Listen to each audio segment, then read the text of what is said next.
divine tree that is worshipped by many generations of people in my village grows on the tall mountain located on the village's west. Apparently, the divine tree loves being watered by women's lustful juices. In order to garner the blessings and protection from the divine tree, the village will pick out a woman to serve it every month. Since young maidens are shy and reserved by nature, the juices they secrete aren't enough to satisfy the divine tree. In that case, the village will be plagued by misfortune and disasters. Because of that, there are rumors saying that the divine tree prefers married women instead. All the married women in the village refuse to serve the divine tree. I, on the other hand, yearn to get picked out by the village every day. After all, I'm born to feel pleasure at its height. Unfortunately, my weak husband can never satisfy my urges. I was planting seeds in the fields when the village secretary, Isaac Holton, ran over to me. His face was crinkled in joy as he exclaimed, "It's finally your turn, Haley." I tossed the seeds aside and excitedly rubbed my hands. "Really? Thank you so much, Mr. Holton." Isaac was pleased by my reaction. He gave me a once-over with his hazy eyes, not bothering to hide the lecherous glint in them. I wasn't bothered by his gaze, but the woman working in the next field shot a look of disdain at us before muttering, "She only married into the Emerson family some time ago, but she's already acting so promiscuously. Fred sure is unlucky to have a daughter-in-law like her." I rolled my eyes and retorted, "You're a shriveled-up old hag now, so it makes sense that you don't understand what a privilege it is to serve the divine tree. I'll definitely satisfy it. You agree with me, don't you, Mr. Holton?" Isaac nodded vigorously.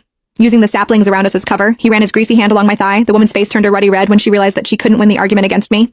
She lowered her head and continued working. I scoffed.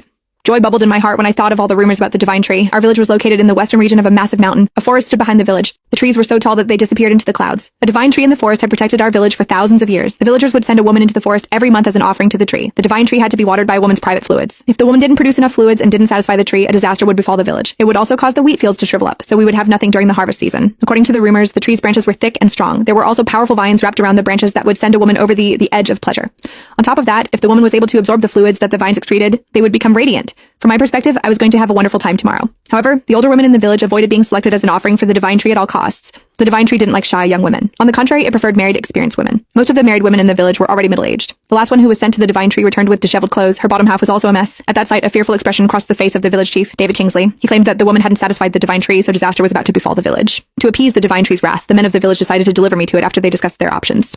I'd always admired the divine tree. My husband, Jack Emerson, was totally useless in bed. He would finish within minutes, robbing me of my pleasure. It was why I was absolutely ecstatic at the prospect of being able to serve the divine tree. I was brought to the hall to be cleansed. I was stripped naked, so the men in power in the village could scrutinize me. They discussed among themselves if I would be able to satisfy the divine tree. I didn't feel a single hint of fear under their predatory gazes. On the contrary, I puffed my chest out proudly. I was very confident about my own body, after all. The men gave me a mat and placed a boiled egg on it. I sat down on the mat in front of them and began to twist my hips. The men's eyes reddened as they watched me.